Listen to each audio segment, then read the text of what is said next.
So we've all had that new boss, that new coworker that jumps into our team, doesn't know the organization, but thinks they know the organization. And so they start to make decisions thinking that they're doing the right thing, but don't bother to ask for any feedback. As a leader, why do you think the ability to take constructive criticism is critical to your development? It's important one because I don't think you're able to grow if you constantly have control over everything. And that includes the feedback that you get. So you know the saying I love to use is there has to be a point where you stop looking outside of the window and you start looking in the mirror. And because it's so easy to look at everyone else's stuff and what their shortcomings are and the things that they're not doing, and but it's difficult to be able to look at yourself in the mirror and recognize the things you're not doing. Let alone have other people tell you what you're not doing well. When I'm able to accept constructive criticism and constructive feedback, then there are a couple skills that I gain. One, obviously, is active listening. Being able to making sure that I'm actually paying attention to what you're telling me and the things that I need to prove on, and not what I assume you're saying. Right. The other piece of that, when it comes to constructive criticism, is having gratitude for the people that are giving you that feedback, because it's not easy. It's not easy when you care about people and you're trying to help them do better or improve or get them better on the right path. It's tough when you have to have a tough conversation to go, hey, how you spoke during that meeting, you thought it was great and you thought this was a great plan. The rest of the office doesn't think so. They don't agree, right? And so that's hard. That's tough. And so I think there has to be a that's a skill that you gain when you're able to take on constructive feedback. You are able to show gratitude to those that give you that feedback, but also you're able to sit back and digest the feedback that you're getting, which is a skill too. Because sometimes we can, as leaders, we can too quickly want to move on suggestions and not really sit on them and figure out what we want to do. So to me, I think it's crucial. I think it's crucial that as a leader, you're able to take in constructive feedback. No, I agree, man. It is a skill to take any opportunity, whether good, bad, or ugly, and reframe it to learn. I love that you say something not landing, because even if it lands, you can still be better. There's something that can land better. Like my friend Alan said it best when he preaches that his goal is to get 1% better each and every day. Because if you continue to do that, everything will land better. Don't assume just because it was someone said it was perfect that it can't be more perfect. That you can't improve, expound, and actually learn from everything that's going on.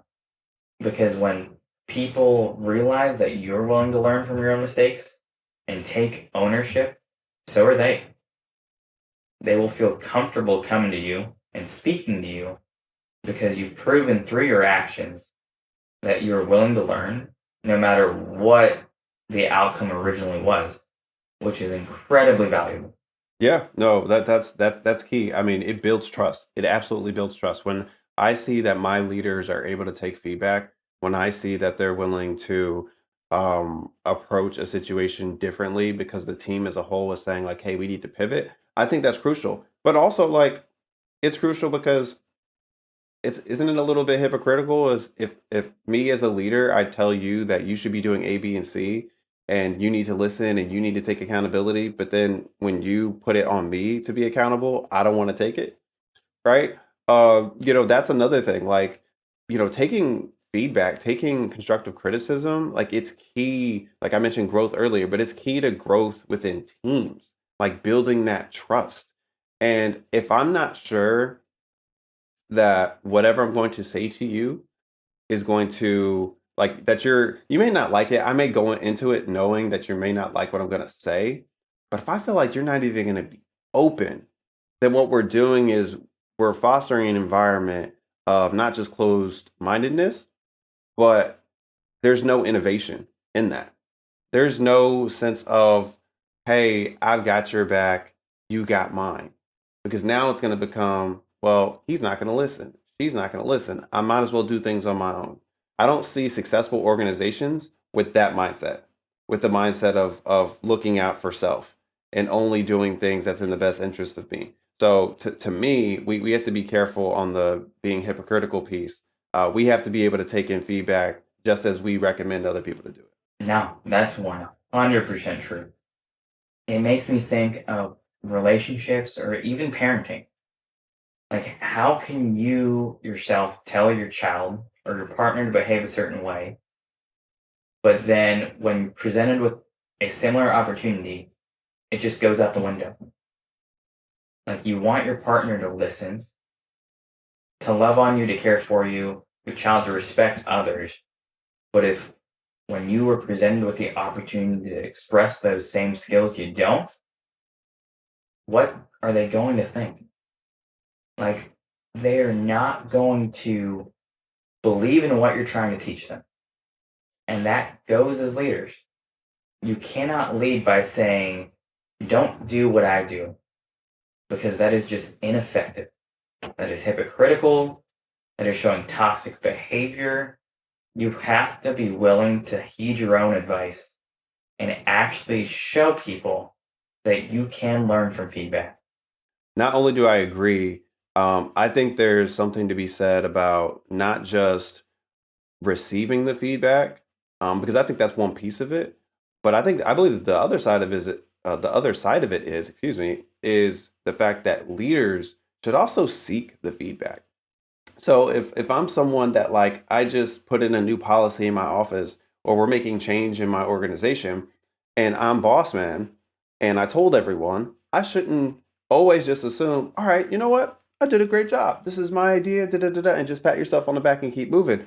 I think it's important to seek out the leaders under you and go, hey, so we had this meeting. I think it went great. I think the ideas were great, but be honest with me, was it that as good as I thought it was?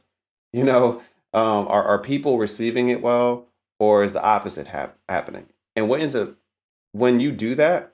Not only are you being transparent, not only are you being authentic, it allows open communication, and it lets them know that you genuinely care about not only how they feel, but how the workforce feels, how everyone else feels, not just the workplace, like family and friends. It allows them to feel like you care when you're asking. You mentioned relationships, asking your significant other the things that they love, the things that aggravates them, the things that, just reaching out and going like, hey, what's something I can do to take the stress off you? Right? Seeking feedback sometimes is just as important, because it shows people that they matter, that their voice matters, that you value them, that you respect them, that you want to see them at their best. And so that's what I mean by like, I feel like there's two sides. There's definitely the taking in the feedback, the constructive criticism, but I also feel like there's the seeking part that's just as important. Dude, I can't agree more because it shows the testament of a person when they build in that time throughout their day to check in. I challenge people to take 30 seconds. Doesn't have to be very long, but check in with your boss, check in with your team. Ask them, how are you doing and how can you help? For the fact that it shows that you are trying to be aware of how you're performing and how you actually interact with your environment. And it shows that you're willing to put in the effort to help them, and that will speak volumes. They will take care of you. Because at the end of the day, it doesn't matter how much experience you have coming into an organization. Is it helpful? Yes. But I can teach you skills. I can teach you a job. But at the end of the day, I cannot teach attitude or effort. You have to be passionate. You have to be willing to learn. You have to be willing to go the extra mile to improve the organization. And that speaks volumes. Like, I cannot say it enough. Like, if you were the kind of person that goes into an organization, joins a new team, and you were ready to hit the ground running, you were learning, you were helping, you were trying, even if you're failing, but you're trying, like, that will show how much you care. And that is so valuable and cannot be taught.